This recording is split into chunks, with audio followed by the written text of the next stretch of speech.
Hey guys, today we are going to work on single leg and single side movements. These things go a long way towards helping you be a more injury-proof athlete. If you can work on balancing out your weaknesses, so if you have a really dominant right side, that left side is either underworking and causing your right side to be injured because it's not strong enough to support, so the right side does all the work.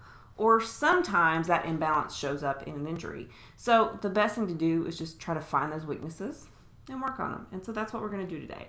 We're doing some single leg movements and single side movements, like I said. So the single leg movements will be in variations of lunging. You don't need any weight for this. You can add it if you feel it's too easy. That's fine. I'm never going to tell you that you can't. But just make sure that with each rep, you're actually feeling the movement. You're not flying through it.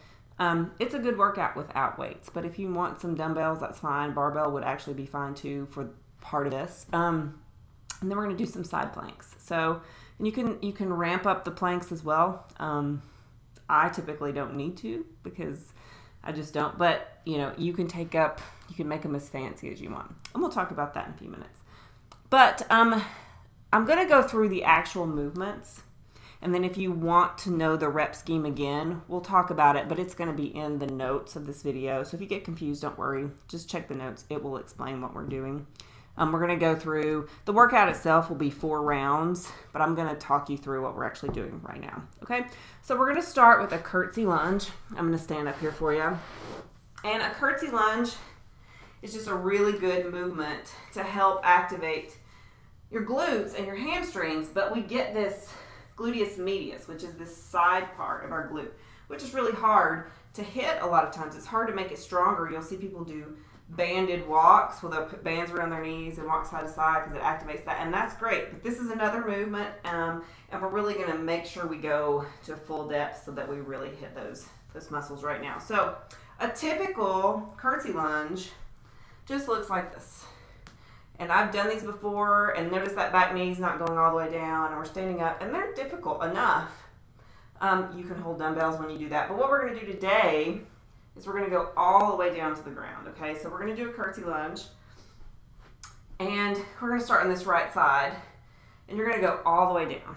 So I'm touching the ground, okay? So we're going all the way down and coming up. My chest is going down just to the point that I can touch, but it's not collapsing. So we're not here.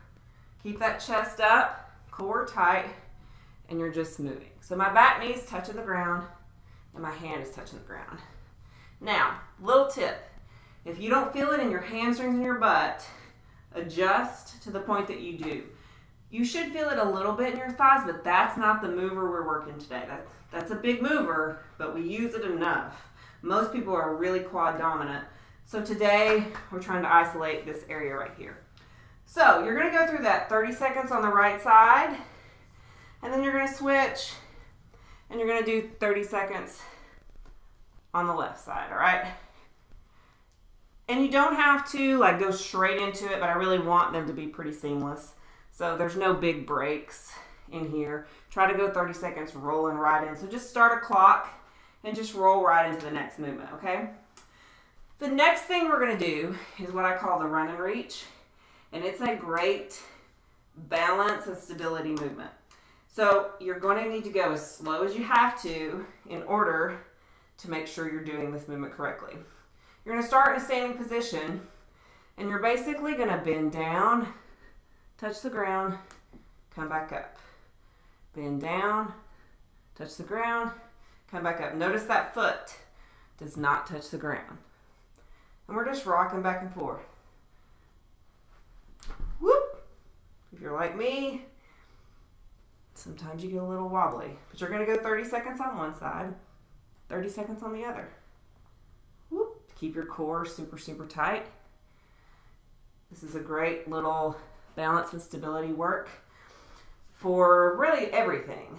So it's working your hamstrings, your quads, your glutes, your core, and your balance. All right, so you're going to do 30 seconds on one side, 30 seconds on the other. And then the final movement is the side plank. Everybody's favorite. I'm going to move some stuff out of the way. So when you're doing the side plank, you can do it in a high plank, and I'm okay with that. You can stack those legs and get in the high plank here. You can take your arm overhead if that's super easy. You can get in this position here. If this is all uncomfortable on your wrist, go down onto your forearm and go back up in those same positions. You can put your leg up, arm up. You can even take your leg all the way up.